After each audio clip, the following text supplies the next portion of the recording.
Nah, kita akan flashback nanti Om. Kita akan pindah dari Bidar Alam di Bukit Tinggi, di mana PDRI itu dibentuk.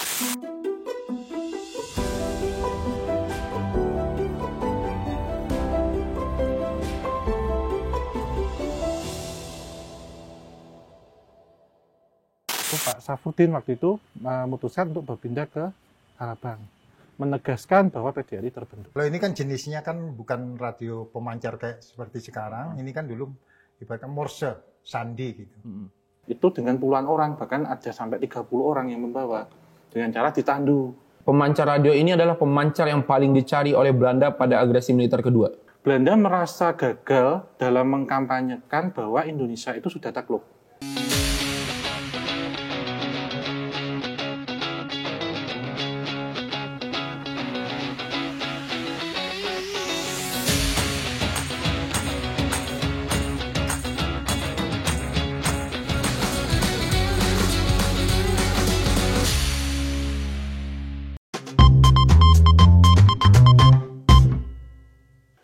Cyberman, saya bersama Om Hao sudah tiba di Bukit Tinggi dan kita akan menuju dan mengunjungi rumah PDRI yang pertama kali digunakan oleh Safrudin Prawira Negara untuk melangsungkan rapat-rapat bersama pemimpin lainnya dan juga saat Safrudin pertama kali menerima mandat dari Presiden Soekarno. Om Hao, kita akan jalan ke belakang sini, kita akan lihat bagaimana rumah tersebut dan menggambarkan kepada Cyberman bagaimana kondisi rumah itu sekarang, Om Hao. Ya, kita naik, Mas. Buka.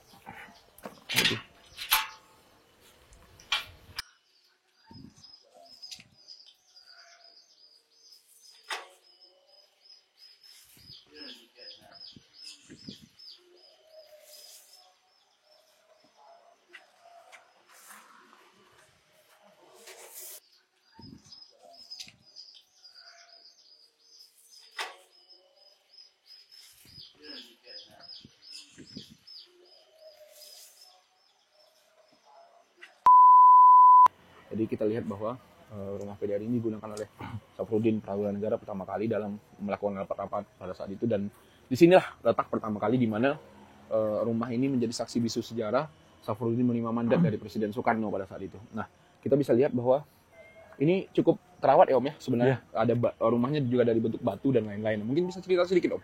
Ya, kalau melihat dari arsitekturnya ya, ini memang satu bangunan peralihan kolonial atau disebutnya bangunan jengki, ada di tahun 1930 hingga 1950 dalam periode arsitektur desain gitu ya. Dan memang benar ya, jika dilihat ini salah satu rumah yang dipergunakan oleh Tuan Safrudin Prawira Negara pada waktu ketika menjabat sebagai menteri itu sebelum terjadinya agresi. Gitu. Jadi kita mulai jika kita lihat di malam hari tanggal 18 Desember 1948, waktu itu pesawat Belanda sudah mulai berterbangan di atas langit Bukit Tinggi. Di atas langit Bukit Tinggi ini? Untuk memantau, untuk sementara memantau. Memantau pergerakan Safrudin? Memantau aktivitas Bukit Tinggi secara keseluruhan. Ya. Okay. Jadi Jogja, Lubuk Linggau, dan juga Bukit Tinggi itu sudah menjadi satu kota yang menjadi incaran waktu itu. Jadi setelah agresi pertama kan ini agresi kedua. Dan kota Bukit Tinggi ini sangat strategis, Mas. Bahkan untuk wilayah Sumatera. Jadi tidak hanya di wilayah Sumatera Tengah, Sumatera Barat pada waktu itu. Hal ini bisa kita lihat bahwasannya di masa kolonial, statusnya sudah Stadgemeente atau kota praja atau kota praja lah gitu, sudah menjadi ibu kota. Dan di era Jepang pun tempat sini di Bukit Tinggi itu sudah menjadi seperti pangkalan militer karena adanya komandan militer ke-25 yang tidak hanya menguasai wilayah Sumatera tapi juga bahkan sampai Singapura dan Thailand. Di sini adalah halaman depan rumah PDRI yang digunakan Safrudin Prawira Negara tahun 48 saat menerima mandat pertama kali dari Presiden Soekarno untuk menjadi ketua PDRI. Rumah ini dijadikan Safrudin di Bukit Tinggi sebagai tempat untuk rapat-rapat dan melakukan konsolidasi dengan berbagai tempat lainnya. Nah, Om Hao, bisa sedikit cerita bahwa kejadian 48-49, rumah ini sampai sekarang berdiri kokoh. Kita lihat bahwa bangunannya mungkin sedikit berubah, tapi dasar bangunannya mungkin dasarnya seperti ini, tapi melakukan pemugaran beberapa kali, tapi existing Om, dipelihara mungkin. Bisa Om cerita sedikit? Ya, ini 80% masih sama ya kondisinya, termasuk struktur dan juga nampak bangunannya. Jadi menyambung dari tadi, tanggal 18, tahun 19 itu sudah terjadi kekacauan. Jadi agresi militer kedua Belanda sudah dimulai, militer Belanda sudah mendaratkan pasukannya di Jogja. Dini hari waktu itu. Kemudian ada rapat mendesak dan dikirimlah kawat waktu itu, satu ke Bukit Tinggi, satu lagi ke India, ke New Delhi, ke ini, Amarami sama Sudarsono, waktu itu Pak Sudarsono di sana. Tetapi karena kondisinya yang masih dianggap cukup genting, kawat itu ibarat kata tidak bisa sampai dengan sempurna, tidak bisa diterima dengan baik. Sehingga pemerintahan di Bukit Tinggi waktu itu melakukan satu diskusi yang secepat mungkin ini dibentuk darurat, pemerintahan darurat itu. Membentuk PDRI itu Ya, tahun 48. pada ya. Kemudian di siang harinya lokasi untuk melakukan rapat itu berpindah-pindah, Mas. Jadi tidak hanya di sini, salah satunya di Istana Pak Hatta pada waktu itu jam 9 pagi. Tetapi karena kondisi Bukit Tinggi yang waktu itu benar-benar terancam ya dan mengalami seperti teror gitu, jadi pengeboman di mana-mana, penembakan di mana-mana. Kemudian sore pun diusulkan untuk berpindah lagi. Jadi berpindah di tempat lagi yang lokasinya tidak jauh dari Ngarai Sihanouk di situ. Setelah itu Belanda waktu itu kan juga mengirimkan beberapa pesawat mata-mata, Mas. Tetapi pesawat mata-mata yang terbang di atas langit Bukit Tinggi disalahartikan oleh warga dan juga militer yang ada di sini. Dipikirnya itu pesawat yang membawa Presiden Soekarno untuk ke India pada waktu itu. Dan bahkan di salah satu ini ya, landasan udara, di landasan udara itu disiapkan juga kendaraan-kendaraan jeep dan mobil untuk memberikan penerangan jika nanti pesawat yang dianggap membawa Pak Karno itu turun. Tapi menjelang pagi ternyata pesawat itu hanya muter-muter aja. Nah, ini mengindikasikan bahwa Belanda sedang mengamati karena Belanda mendapatkan informasi di sekitaran Bukit Tinggi ini ada 10.000 tentara yang siap-siap waktu itu. Sehingga akhirnya mereka memutuskan untuk mendaratkan atau menerjunkan pasukan itu di Danau Singkarak. Gitu. Yang lokasinya jauh dari sini. Ya. Itu, Mas. Bahkan ternyata yang di sini cuma ada 3 kompi pada waktu itu. Hanya 3 kompi pada saat itu. Ya, sehingga mereka memata-matai terus. Dan setelah kejadian itu, kemudian pada hari kota Bukit Tinggi baru bisa dikuasai oleh Belanda. Pak Safruddin waktu itu memutuskan untuk berpindah ke Harabang. Untuk berpindah ke sana, menegaskan bahwa PDRI terbentuk. Jadi memang rumah ini tidak menjadi satu-satunya tempat yang digunakan oleh Safruddin pada saat itu ya. Jadi ada perpindahan-perpindahan yang dilakukan oleh Safruddin agar tidak terdeteksi oleh Belanda pada saat itu. Iya. Cyberman, saat ini saya sedang berada di halaman depan Museum Tridaya Eka Dharma. Saat ini saya diterima oleh Pak Munir selaku pengurus dan juga pemandu museum untuk masyarakat yang berkunjung ke museum tersebut. Pak Munir, terima kasih banyak kita sudah diterima di museum ini. Apa kabar, Pak? Alhamdulillah, sehat-sehat aja. Kita ingin tahu, Pak, supaya masyarakat Cyberman dalam hal ini, supaya tahu isi museum ini sebenarnya apa sih, Pak? Kalau koleksi museum ini bermacam-macam koleksi, dia peninggalan perjuangan kita. Makanya nama kita kan Museum Perjuangan Tridaya Eka Dharma. Jadi bekas-bekas untuk pejuang-pejuang kita, kemudian dimuseumkan sini karena museum ini kan menyangkut tentang PDRI juga, dan juga senjata-senjata yang sita-sitaan itu ditaruh di museum ini. Di museum ini. Iya. Nah, tadi menarik kalau berdasarkan informasi yang saya baca, di museum ini juga terdapat salah satu pemancar radio yang digunakan pada masa PDRI yaitu YBJ 6 ya, Pak? YBJ 6. Bisa ceritakan sedikit kenapa YBJ bisa sampai di sini, Pak? Kalau YBJ 6 memang dulunya dia memang alat komunikasi untuk menghubungkan ke India, ke PBB, semua ke Jogja, ke Aceh semuanya. Karena menyangkut dulu kan di sini pernah menjadi ibu kota. Dari Jogja ke Bukit Tinggi. Jadi dulu sini kan Sumatera Tengah. Nah, jadi menyangkut untuk pemerintahan darurat Republik Indonesia. Nah, kalau ada Cyberman yang ingin berkunjung, Pak, ke museum, ya. Jam bukanya, jam operasional museum jam berapa sih, Pak? Kalau kita operasionalnya kita buka jam 7 sampai jam 4. Setiap hari? Setiap hari, kecuali kita hari Senin kita libur.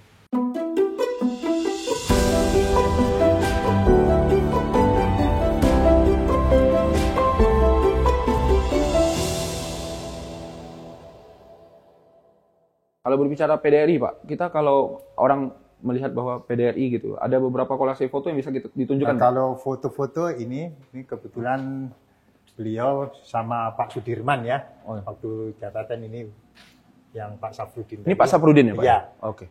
Nah, ini apa? Ini Panglima Besar Jenderal Sudirman. Sudirman. Ini saat 10 Juli 1949. 49. Ini posisi di Yogyakarta, Pak. Ya, yang waktu posisi di Yogyakarta gitu. Tapi yang menarik keterangan di sini tetap memakai pakaian mereka selama perang gerilya, Pak. Iya, itu adat, ibaratkan adatnya lah. Adatnya ya. Kalau anunya kan dinasnya gitu. Nah, ini sebagai foto-foto untuk mengingatkan aja untuk generasi penerus kita. Contoh kayak anak-anak sekolah, kan sekarang kan nggak zaman kan gitu. Jadi inilah untuk menunjukkan generasi penerus kita. Bahwa ada di tanggal segitu ada Ya. momen di mana pertemuan Safrudin dengan Sudirman untuk bertemu dengan Soekarno pada saat itu gitu, Pak. Ada koleksi foto yang lain yang bisa ditunjukkan Nah, terkait kalau dengan foto PDRI, Pak? ini juga ada. Nah, ini Bapak ini yang jelas ya kan. Dan juga ini ada yang jelas juga. Nah, ini Bapak ini Safrudin. Safrudin Prawira Negara ya, benar ya? Oke. Sebentar Pak, tahan. Tadi saya sampaikan bahwa kita bersama Om Hao, Pak. Iya. Jadi Om Hao juga mungkin nanti bisa bercerita dari sisinya bahwa ada kejadian-kejadian tanggal-tanggal ini untuk juga diberikan informasi kepada masyarakat. Om Hao tadi dia melihat beberapa koleksi museum. Jadi kita bisa bercerita supaya ada cerita utuh yang bisa juga diberikan oleh Om Hao terkait dengan beberapa foto ini gitu ya. Nah, ini Om Hao, Pak. Pak, Ini Ya. salah satu pengurus museum Museum. yang juga bisa memberikan informasi kepada masyarakat. Tadi ditunjukkan oleh Pak Munir bahwa ini ada foto Pak Safrudin bersama Panglima Besar Jenderal Sudirman. Terus ini lebih jelas, Om. Ini lebih jelas bahwa ada beberapa masyarakat 7 Koto Talang, Kabupaten 50 kota. Saat pelepasan keberangkatan Ketua PDRI pada saat itu ya, Pak Munir ya? 50 kota yang ada di posisi di Payakumbuh. Oh, Payakumbuh. Oke. Nah, ini kalau bisa dilihat ini adalah Pak Safrudin ya? Iya, Pak Safrudin. Nah, ini koleksi ketiga, Om Hao. Jadi di sini cukup jelas bahwa ada pertemuan antara Pak Safrudin yang berpeci hitam, yang baju hitam, dengan Panglima Besar Jenderal Sudirman. Ini momen-momen ini terekam dan banyak masyarakat yang tanya juga nggak Pak? Ini ada beberapa pertemuan-pertemuan seperti ini. Ya, pertemuan ini memang ada yang pertanyaannya yang belum tahu. Ini kan waktu itu pertanyaan di Jogja. Kita Di Jogja. pertemuan di Jogja. Waktu itu kemudian di Safrudin dikirim ke Sumatera Tengah untuk menjabat ketua PDRI. Oke. Om, lihat 3 foto ini, ada cerita apa Om? kalau kita lihat dari tahunnya ya, ini di bulan Juli itu kan di akhir sebenarnya. Di akhir. Di akhir-akhir PDRI ya? Iya, Oke. penyerahan sih. Ini Karena penyerahan waktu kita mau perdamaian Jogja sama ibaratkan Belanda kan Iya, gitu. pada masa agresi militer Masa Belanda Belanda, kedua. Jadi ini iya. di ujung-ujung ya Pak ya, di akhir-akhir ya? Ujung-ujung akhirnya. Gimana Om? ya, jadi ini sebelum masuk nanti ke KMB, Mas. Konferensi Meja Bundar yang ada di Den Haag di bulan Agustus sampai dengan November. Karena kedaulatan kita kan diberikan oleh kerajaan Belanda itu kan di akhir Desember. Gitu. Atau disebutnya onafhankelijk gitu. Jadi tanpa paksa apinya apa? Tanpa sesuatu yang ditangguhkan gitu. Jadi kemerdekaan yang diberikan gitu. Kalau kita ketahui kan 17 Agustus 45 itu kemerdekaan Indonesia, tapi Belanda memberikan kemerdekaan itu kan di akhir Desember. Nah, tadi kita singgung di awal bahwa di sini juga menyimpan, museum ini juga menyimpan ada radio YBC 6. Nah, itu untuk menjadi pemancar radio. Nah, lokasinya di mana Pak supaya orang Kalau bisa lihat? radio kita yang sering identik, yang dicari orang, ya inilah radio Oh, ini, YBC Pak. 6. Nah, Oke. ini namanya pemancar radio YBC 6. Nah, ini- di Bravo Juliet kan itu.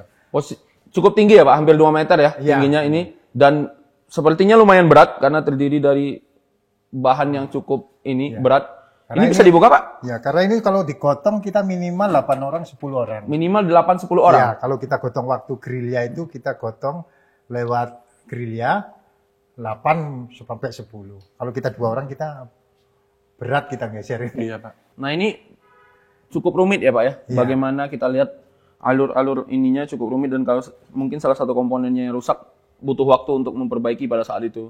Dan kita bisa bayangkan bahwa kalau berdasarkan ceritanya ini akan digotong oleh 8-10 orang ya Pak. 10 orang. Dan akan dibawa gerilya kemana-mana Iya. agar frekuensinya tidak terdetek oleh Belanda pada saat itu. Kalau ini kan jenisnya kan bukan radio pemancar kayak seperti sekarang. Ini kan dulu ibaratnya Morse, sandi gitu. Jenis Morse kan.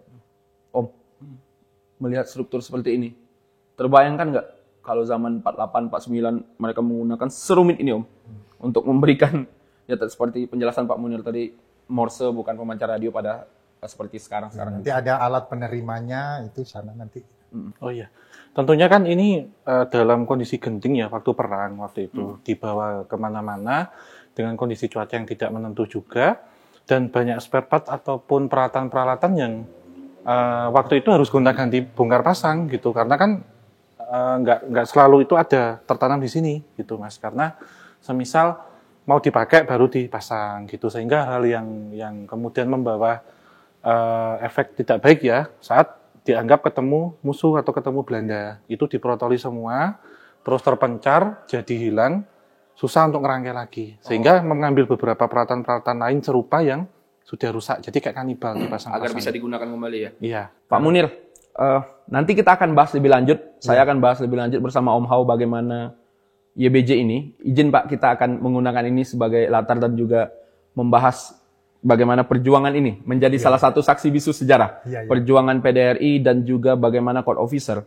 dalam memberikan informasi bersandi agar tidak diketahui oleh Belanda. Kita mohon izin nanti untuk mengambil beberapa informasi dan mengambil beberapa gambar serta video, kita akan bahas bersama Om Hao Pak. Mohon izin Pak. Oke. Baik, terima kasih Pak Munir. Setelah diizinkan nanti kita akan bahas bersama Om Hao bagaimana sejarah YBJ sehingga bisa menjadi salah satu saksi bisu sejarah dalam perjuangan PDRI di Bukit Tinggi, Sumatera Barat.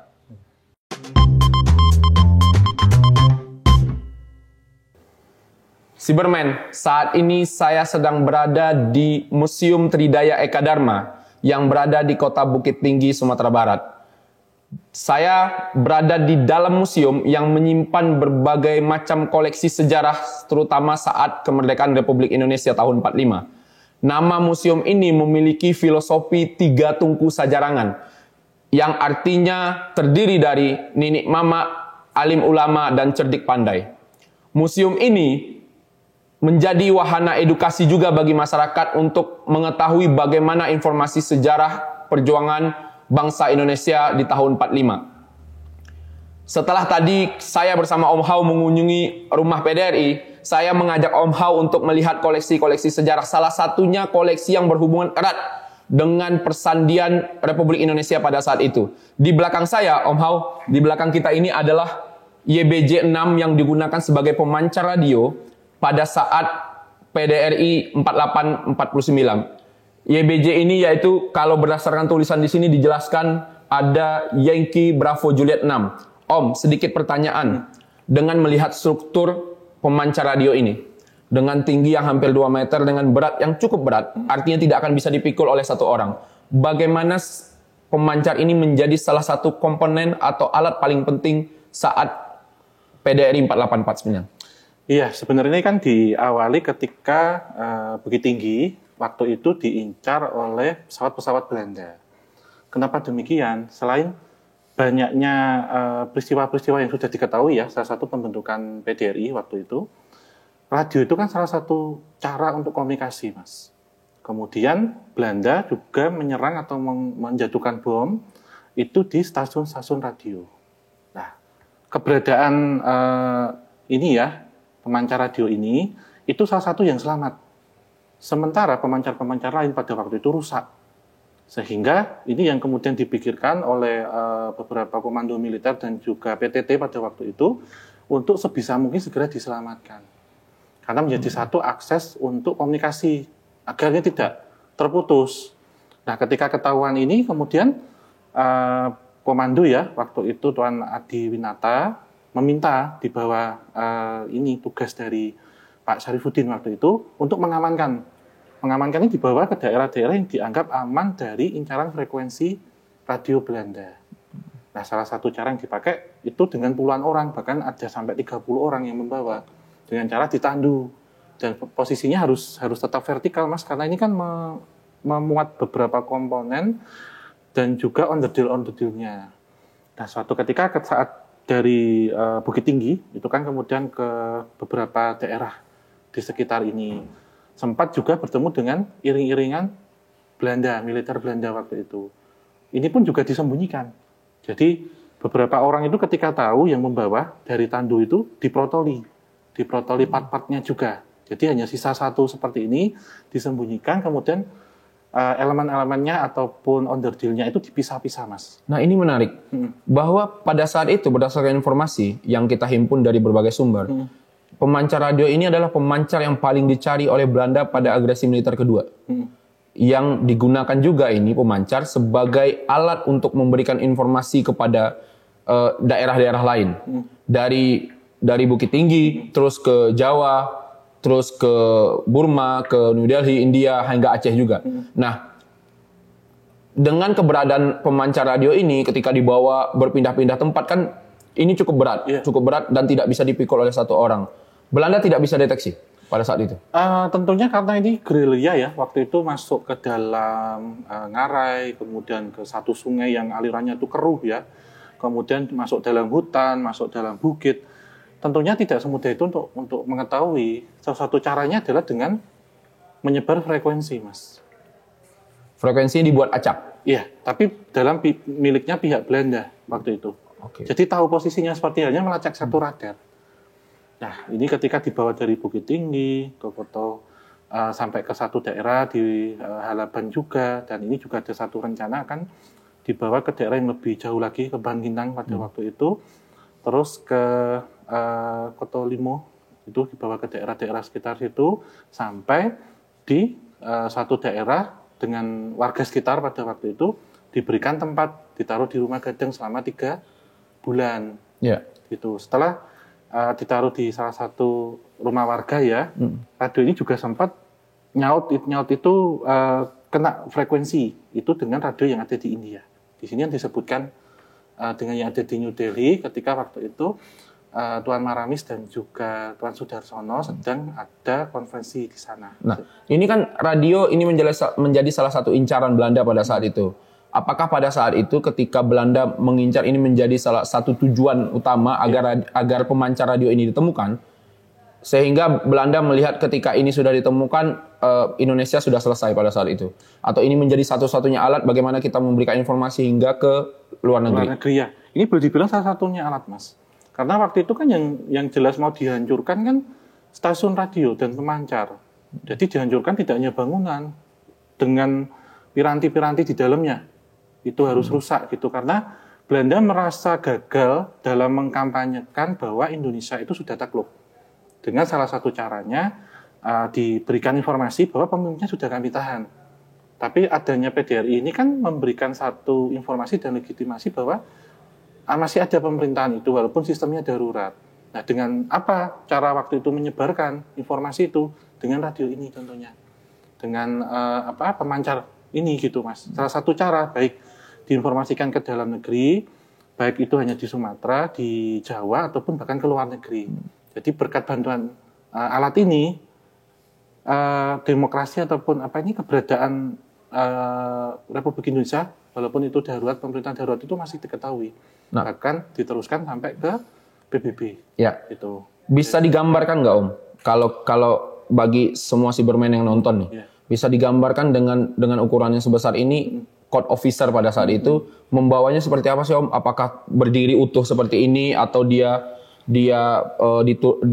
diturunkan atau membawa dengan alat seperti apa sehingga butuh beberapa orang dipandu kemana-mana gitu? Ya, dalam pembawanya ini kan kita tahu ya struktur ataupun demografinya daerah sini itu seperti apa gitu. Tentunya tidak datar, semua tanahnya tidak datar gitu. Nah, dalam membawanya ini perlu puluhan orang, Mas. Puluhan orang itu dilakukan secara gonta-ganti. Jadi ini ditandu 5-6 orang, jadi ditandu seperti posisi kita seperti ini. Dan semua yang melekat di sini mungkin kabel, alat pendengar, listrik untuk instasi powernya ya, itu dilepas dipreteli. Jadi seperti di awal saya sampaikan, saat dianggap waktu itu bertemu dengan musuh, ini semua dipencar-pencar. Tapi kelemahannya ketika akan dirakit kembali, akan dirangkai kembali karena posisi waktu itu sangat genting. Jadi beberapa partnya itu hilang. Nah, part hilangnya diambil dari mana? Dari beberapa radio yang sudah rusak, diambil lagi. Jadi kayak kanibal. Oh, diganti. Jadi ini dulu seperti ini, Mas, persis. Kemudian diikat dengan tali tambang, kemudian ada papan yang untuk membawa. Jadi posisinya tetap harus vertikal. Kenapa? Karena komponennya ini kan tegak. Komponennya tegak. Jadi memang cukup rumit dan butuh tenaga ekstra, butuh beberapa strategi untuk membawa ini kemana-mana itu agar tidak diketahui oleh Belanda. Dan dilakukannya siang hari, malam hari, kecuali kalau pas musim hujan. Pas hujan itu harus mencari tempat yang teduh. Karena ini tidak boleh kena air. Iya. Itu yang pertama. Yang kedua, ini sangat menjadi incaran. Kenapa? Yaitu Belanda merasa gagal itu tadi. Merasa gagal bahwasanya sudah digembor-gemborkan, Republik Indonesia sudah takluk waktu itu, tapi kok beritanya di luar sana masih bilang Indonesia masih ada. Sehingga untuk memutus satu sarana komunikasi tersebut. Kalau kita hubungkan dengan masa saat ini, ketika dulu berbicara bagaimana kita mengamankan sandi, mengamankan informasi agar tidak diketahui oleh musuh, dalam hal ini Belanda. Kita melihat bahwa informasi yang disebar oleh court officer hingga ke luar negeri agar Indonesia di mata internasional itu masih eksis. Menggunakan alat ini, dipertahankan, dirahasiakan, dan lain-lain. Kita hubungkan dengan saat ini. Ketika berbicara sandi, hingga hari ini, ada pergeseran transformasi digital yang merubah wajah persandian. Sandi itu tidak lagi cara-cara yang konvensional. Sandi juga bisa dilakukan dengan berbagai cara termasuk di internet. Seperti ruang cyber yang cukup secure untuk digunakan oleh masyarakat. Bagaimana Om melihat hubungan, bagaimana perjuangan pada saat itu, ketika mengamankan seperti ini, dan bagaimana perjuangan kita sekarang, di generasi muda tentunya, mengamankan ruang siber agar bisa digunakan kapanpun, Om, dimanapun secara aman tentunya. Iya, ini kan sebenarnya satu pola yang terulang, Mas, ya, Cybermin ya. Bisa kita lihat bahwasanya kalau zaman dulu secara pergerakan sosial, itu kan kita hadap-hadapan langsung. Kelihatan musuhnya siapa. Hari ini untuk pergerakan sosial tentunya menggunakan lingkup multimedia ataupun dunia maya. Jadi pergerakan sosial yang dimaksud itu netizen misal contohnya yang di situ. Sehingga yang perlu kita amankan pertama secara hardware-nya. Ini kan hardware, Mas. Secara perangkat kerasnya yang kelihatan. Kalau sekarang kan tentunya ada software, tablet, ada aplikasi dan lain-lain. Ada komputer, ada laptop. Itu tentunya piranti harus kita amankan. Jadi kita harus tahu security-nya seperti apa. Contohnya ketika kita mau rusak terus kita servis, kan kerahasiaan data itu sangat hati-hati sekali tentang hal itu. Bagaimana ketika itu nanti bocor. Jadi data-data pribadi kita, bahkan yang sangat-sangat pribadi itu bisa diketahui oleh pihak lain. Gitu. Jadi pertama kita ngamankan hardware-nya dulu. Yang kedua baru software-nya. Jadi software yang kita pakai benar-benar yang harus terpercaya. Dan ada baiknya sesuatu hal yang digital jika itu berkaitan dengan hal-hal yang sangat-sangat pribadi, tidak perlu disimpan ataupun dipublish. Atau hanya cukup di print atau apa gitu. Karena berkembangnya dunia digital seperti sekarang ya, ada banyak hotspot ataupun wifi itu tentunya sangat gampang nyantol gitu dimanapun, gampang ketarik gitu. Hal ini yang jika kita lihat dengan alat ini ya, pada masa lalu dia diketahui ketika sering melakukan aktivitas komunikasi. Jadi berkatanya sering dipakai memancarkan frekuensi. Dari frekuensi pemancar radio ini itu sangat gampang dilacak oleh Belanda. Sehingga keberadaannya ini selalu berpindah-pindah. Kenapa? Karena di tempat ini ketahuan, di tempat sana ketahuan, karena frekuensinya sering naik, sering muncul. Sehingga kita harus juga bijak dalam menggunakan sosial media.